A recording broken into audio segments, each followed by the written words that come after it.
think when you're chasing 160, it's important that either the top 4 batters have got to get going, and tonight we had Gale got going to the top 4, and then AB did a fantastic job at 5 again tonight. So I think it's important for the top 4 batters to get the majority of the runs in any 2020 game. So you can say that it's dependent on Gale, but it's really dependent on those top 4 batters. They're the engine room, and hopefully if they score most of the runs, you tend to win games. So I don't think you'd say that we're Gale dependent. No, I think that the job that Gale and de Villiers did through the middle made our job quite easy at the end, because it was less than a run a ball.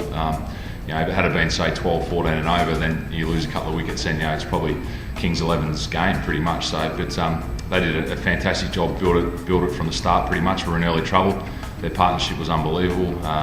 Gale took his time to get in, and once he got going again, he clears the boundary with ease. And AB's placement and touch was world class again tonight, and he's strung 2 good innings together, and we're just finding a little bit of momentum. So it's nice to see.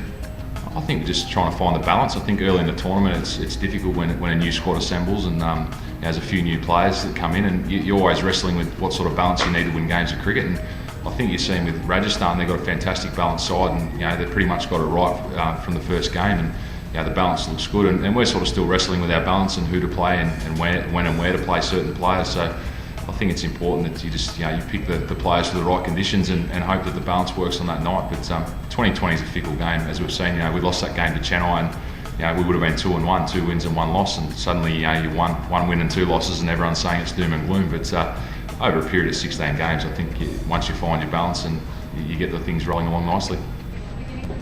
Yeah, if we were harsh on ourselves, we maybe could have restricted them to 145, 150. But I think credit goes to Azam Mahmood. He batted fantastically well in the last 4 overs of the match, and they built a little foundation there. They had a couple of good partnerships in the middle with Dave controlling things. So it's it's one of those things that you can be critical of the bowlers, or you can say well done to the batters, because there were some fantastic cricket shots in amongst those. So it's difficult to say. I thought the bowling unit was sensational tonight.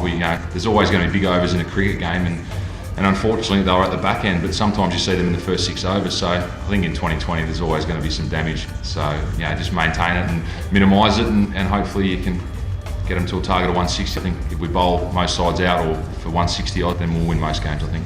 I just had a dinner with the captain and sat down and talked things, relaxed. Sid was there, Dirk Nanners, his wife Erin. So things were quite relaxed last night, Dave. Thanks for that question. Is he a journalist, by the way? No accreditation, how'd he go?